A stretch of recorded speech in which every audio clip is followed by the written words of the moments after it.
Breaking news today. Please subscribe and then check notification box to get all breaking news alerts. This is how you make America great again.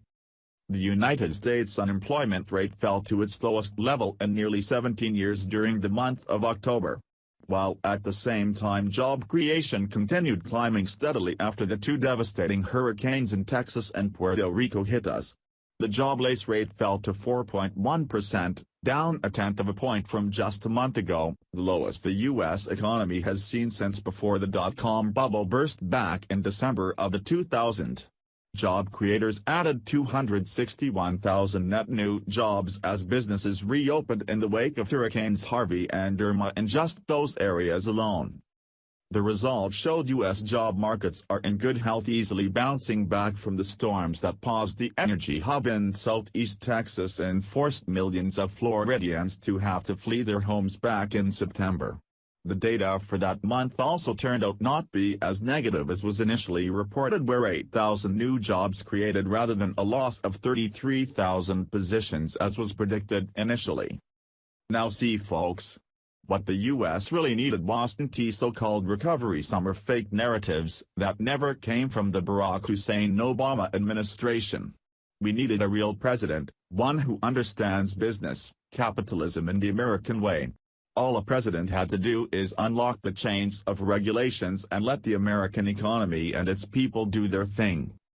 Via Politico in 2010. Obama, Biden declare recovery summer. Vice President Joe Biden today will kick off the Obama administration's recovery summer, a 6-week-long push designed to highlight the jobs accompanying a surge in stimulus-funded projects to improve highways, parks, drinking water and other public works. David Axelrod, a senior advisor to the president, said, "This summer will be the most active Recovery Act season yet, with thousands of highly visible road, bridge, water and other infrastructure projects breaking ground across the country, giving the American people a first-hand look at the Recovery Act in their own backyards and making it crystal clear what the cost would have been of doing nothing." Biden, President Barack Obama and other administration officials will travel to more than 24 Recovery Act project sites in coming weeks. On Friday, the president will travel to Columbus, Ohio, to mark the groundbreaking of the 10,000th Recovery Act road project to get underway. The administration says the road improvement project in downtown Columbus is expected to create over 300 construction jobs, and will contribute to a broader economic development effort in the area around Nationwide Children's Hospital. On Monday, Biden will travel to Midland, Michigan, for the groundbreaking of the new Dowcacam Advanced Battery Manufacturing Facility, a project made possible by a $161 million Recovery Act Advanced Battery Grant awarded last year. In addition to creating 1,000 construction jobs, Dow says the project will eventually employ 800 permanent manufacturing workers.